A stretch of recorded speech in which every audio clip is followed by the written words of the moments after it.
Hello, my name's ArbieG and welcome to today's video where we are trying out our first FIA race. It is the Nations Cup, Season 1, Round 1.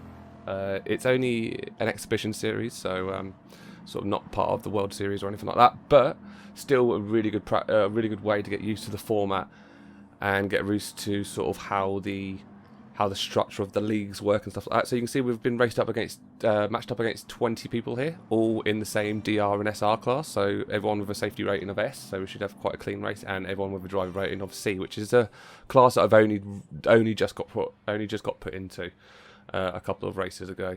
So we've got a 10-minute qualifying session. We're not going to watch the entire thing. I've just cut it down to sort of the best lap. No point in you watching sort of all the trials and stuff. So here we are. We're just on the out lap. So it was actually the first attempted lap time I did. I managed to clock my best time. So we're going to watch that lap now. I'm going to spend a lot of the qualifying time in the cockpit view, because obviously that's where you get to see more of what we're doing with our braking and stuff like this as we come down into turn 1 now, setting our lap time. Have got ourselves behind this Spaniard here, who hopefully won't hold me up in terms of trying to set a decent quali time.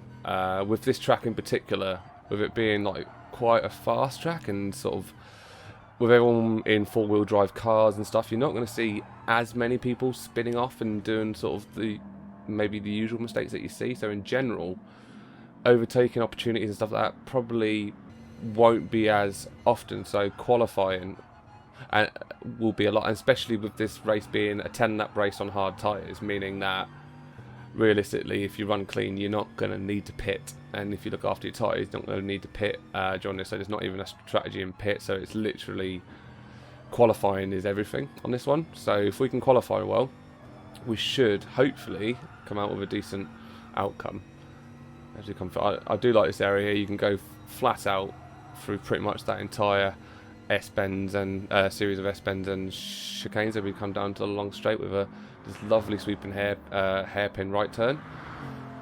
A banked right turn is probably a better way of describing it, which you can cut the corner a little bit on this. The track limits are a little bit generous here. So this is our first race we've done in the FIA. It's the first race we've done with things to take into account, such as tyre wear and fuel and stuff like that. So during this qualifying race, the fuel is off, so you don't have to worry about fuel, but you do have tyre wear, which basically the tyre wear is 7 times from normal. So 1 lap in this virtual world is about the same as doing 7 laps in the real world, and that's sort of the tyre wear that you're looking at. So we've done like almost 2 laps, so it's about the same. My tyres now are about as worn as it's doing sort of 10 to 15 laps on some hard tyres in a GT4 car. So this was a one-make race, so another first for me, and I sort of always took part in a class race, which I'll talk through in a minute. But we can see their quali time of 2:08.5, which really fortunate put me into 2nd place on the grid. You know, we've got the 1st place there about just over half a second in front, and we've got 3rd place behind me about half a second behind me, just over half a second behind me. So we've got a nice little cushion there either side that hopefully we might be able to get a podium finish on our very first race. Honestly, I was just targeting myself to perhaps get in the top half. I would have been quite happy with that, and had that as a way, you know, that would progress into round 2. But no, you know, if it's a case that we can get a podium finish, then why not? So yeah, as I was saying before, this was a Veyron race, so everyone was racing in the exact same car. So really just comes down to driving ability. I do really appreciate a game that gives you special cinematics for the sort of, you know, ranked events and stuff like that. It makes them always feel a little bit more immersive.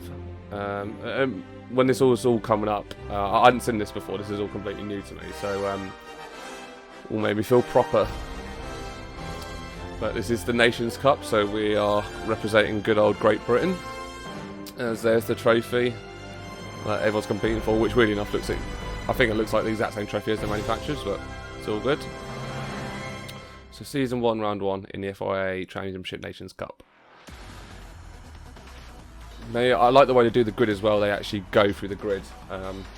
they actually go through the entire 20 people on the grid. I've cut that down. I've only done like the first 10 or so. So you can see the first place there with a 207.9.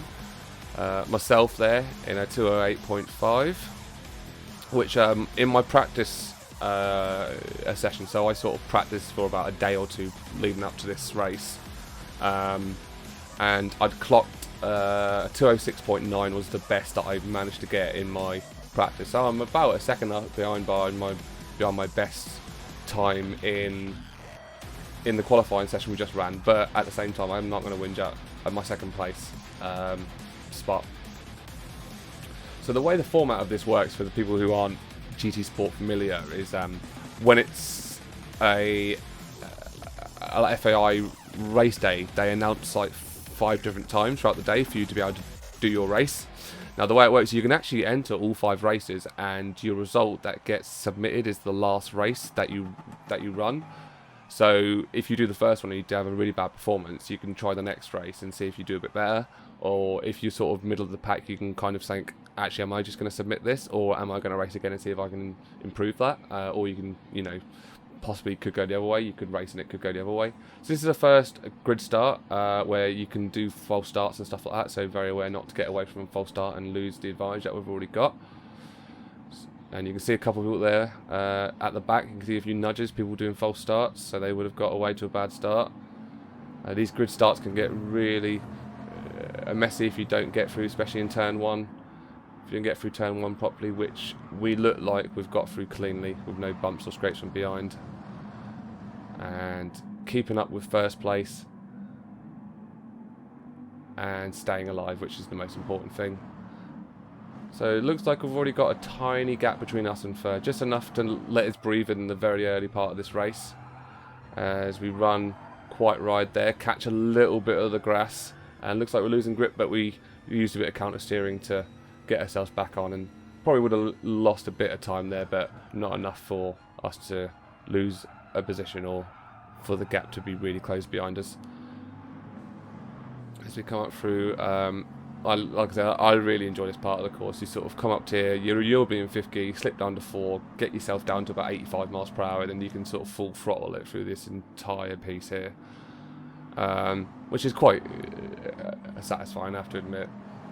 So we did hit a little bit of the grass there, and probably might have lost 1/10 of a second, but still satisfied that we're maintaining this position in the race. And that's kind of, I know it's boring, I know it's probably, you know, not the most exciting approach, but it's just, especially now, so in these races where we are running slightly longer races of 10 lap races, we've just got to aim for a consistency. You know, probably not the fastest lap times in the world, but if we can keep them consistent, then it at least knows that we're, you know, getting more competent at racing. You know, if we have it so our lap times are 4 seconds apart and all over the shop, then, you know we're making a lot of mistakes as we go through our corners and not taking the racing line that we want to take.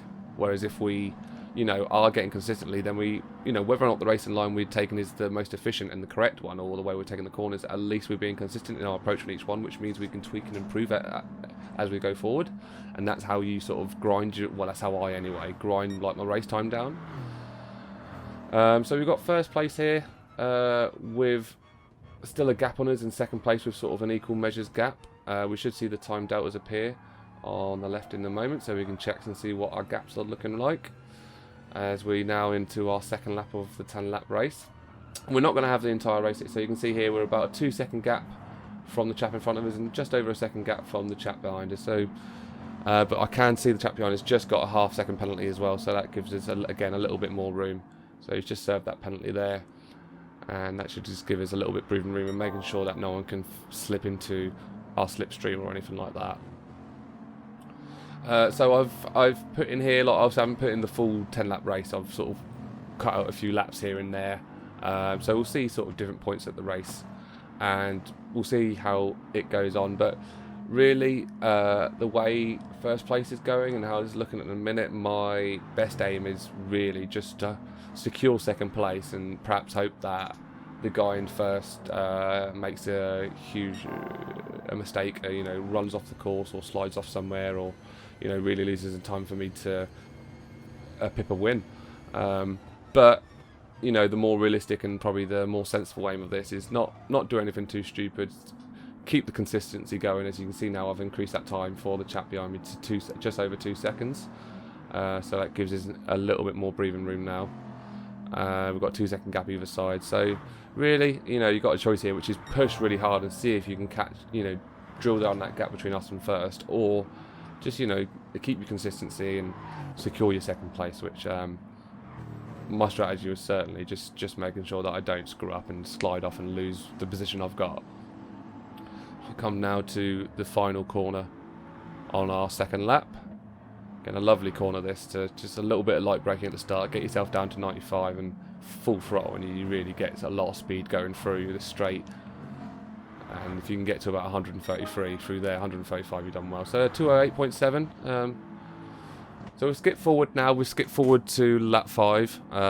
You can see that not much has changed race-wise, other than the gaps either side of us have got larger and larger. You can see, you know, on the track map on the top right, the size of the gap between the guy in first and the person behind us in third. Lap time wise, you can see, you know, we're hitting 208s in those early laps, quite similar to the quali times we were doing, and sort of slowly been slipping down. Maybe a few mistakes here and there as we've gone through, and maybe a little bit of tyre wear as well, playing a factor in sort of how much we've gone down. So you can see the tyre wear there on the bottom left of the screen now. Front tyres are taking a little bit more a degradation than the back tyres, as you'd expect. Obviously, when you're doing heavy braking, a lot of the weight and stuff is transferred to the front of the car, and obviously that's where you wear down quite a lot of your tyres. What I did is in this car is I actually sent the brake balance to be +3 to the rear, meaning that in general when I was under braking it was causing more wear on the rear tyres than the front, meaning that I should get a little bit more time out of the tyres, in theory anyway. And also I found as well that I don't know what it is about, perhaps it's just the nature of having an all-wheel drive car, that it just made the driving, and it made my times feel a little bit quicker as well. Like maybe the more braking distances were a little bit more efficient, but it seemed to bring down the time as well. So yeah, I put on a +3. I don't know if I said +2 before, but it's absolutely, I put on a +3 to the rear brakes for this race, and it seems to, well, you know, seems to have worked out in terms of quali time and race performance and degradation. As we're now coming around through lap 6, last couple of turns of lap 6, and got again those nice little gaps either side of us. We don't have to worry about it. So yeah, as I was saying before, these races are, you know, got multiple times throughout the day that you can take them, and this was the very first race at 5 PM. But this race here that we're seeing, but it's the very last race you do that you complete. But I was very fortunate that you know, I only had to do the one race on the day. So we've just skipped forward a little bit there after lap 6, and we'll skip forward to the end of lap 8. And we're going to watch the last couple of laps out on the race. So you can see the timings there. You can tell the tyre wear is starting to have an impact on our overall lap times, sort of dropping a couple of seconds, sort of somewhere between 2 or 3 seconds from the pace we set at the start. So we can see there what kind of impact tyre wear has on your lap times. You know, 2 or 3 second deficit is nothing to be sniffed at, but not enough that requires a tyre change, especially since the gap behind me was, you know, wasn't getting smaller or anything like that. Although realistic, with the size of that gap behind me, I probably could have gone in and had a pit and got out before anyone would caught up with me. But with 2 laps left to go, the tyre's still holding out okay.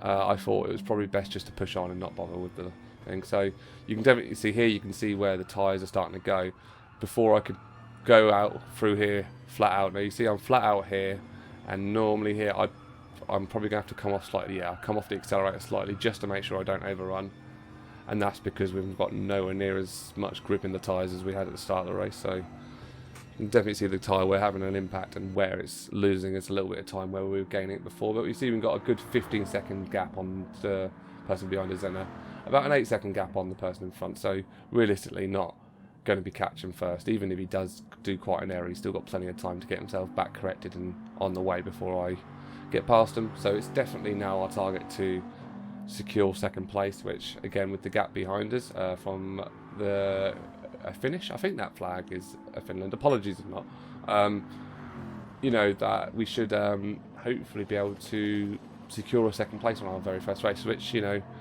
I know we're racing against C-class racers, and that's where I am at the minute, but I have to admit I'd only recently got into C-class, and I thought I'd be competing with people around about my pace, which, you know, we might go into the next races and go against a different batch of C-class people, and I'm thoroughly at the middle of the pack, or I'm at the back of the pack. You know, who knows what's going to happen the next time that we do this. As we come now into the last lap of the race, running a 2:11.2, slightly better than our last lap, actually a bit better, about a second better than our last lap, so we must have handled ourselves a bit better, and lap 8 mustn't have been a very efficient lap. We must have missed a line or missed a couple of apexes along the way. But I did overall, with the track, I really enjoyed this track actually. Again, first time that I'd run this track. And yeah, I really enjoyed it. I really liked sort of how fast-paced sweeping some of the corners were, and it really sort of was a good one to really start to push myself on some of the trail braking things that I perhaps haven't been doing on our previous courses. So I was sort of really trying to flex, sort of understand trail braking and half braking, you know, full brake up into the approach of sort of the turn, and then, you know, half brake as you turn towards the apex, and then hopefully you should be at your slowest speed when you hit the apex, at which point you start to accelerate. You know, that's the most efficient way of pushing these cars to get the most time out of them, whereas before it was kind of you know, braking up into the, you know, end of the braking point, coming off the brakes, coasting round to the apex, and then accelerating. It's, you know, you can see why that would be a least efficient way, and you get less time effectively and less exit speed from your corners. So we've gone through here about 60 miles per hour. That's quite nice. I've been trying to target myself to get through there where I'm hitting the apex at 65, but 60 with a tyre wear and stuff we've got like that, can't complain. Just, you know, a nice conservative way of racing, which, to be honest, the moment I got to about lap 4 or 5, I sort of just went into a conservative mode and just, you know, didn't push my braking zones or anything like that. Didn't push some of the braking zones as far back as I've been doing. I actually wound them back a little bit and made sure I was just, you know, making those turns and hitting those apexes and not losing a huge amount of time, but not really pushing myself as much as I might have been a bit earlier in the race. So yeah, that time slip you're seeing in the lap times is probably a combination of both the degradation of the tyres and sort of a bit more conservative driving. As we come now to finish the race and secure our second place, finish on a 2:11.9, and I have to say, like I said, I'd come into this first FIA race in my head, I target myself top half, and I'm a happy boy to get a podium finish, to get a second place finish, you know, qualify second, hold it and keep it. Not the most exciting race to watch, I'll put my hands up and admit, but at the same time, you know, I'm not gonna sniff at the result. You know, hopefully for the season we get a few more exciting races, where we get some movement happening on terms of our position, maybe moving up, or hopefully not moving down, or if we do move down, move back up. But you can see there we got awarded 34 points. First place got awarded 36. We got a little boost to the safety rating as well, which is brilliant. So yeah, 34 points on our first round. So normally your points are dictated by how good the other people you're driving with. So you can see that's my round 1 scorecard. We've got 34 points. That makes me 7th place in the Derbyshire area, 345th out of about 900 in the UK and 2,000 in Europe. We've done 33 races so far. We've got a boost on the performance rating, so it puts us in the top 18% of players, and our sportsmanship rating is now at the max of 99, so that's brilliant news for us. You can see the driver profile there. So over the 8 days we've been logged in doing GT Sport races, really now over the curve of the player average, and likewise on the safety curve over those same 8 days. You can see most people are sitting sort of the bottom end of B, whereas we're now high end of S class in terms of the safety. So yeah, really happy with the stats at the minute, and really happy with the race and the result, the FIA race. You know, I'm not going to sit here and expect a podium or high-end finish every single race. I think that's unrealistic. But that is it for today.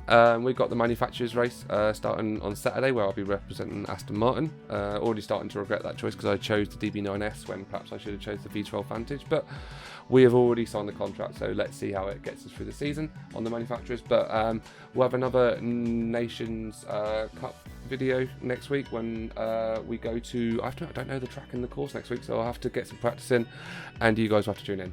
So if you enjoyed this, don't forget to like and subscribe and all that other stuff that people normally do, and I will talk to you guys really soon. Cheers, bye.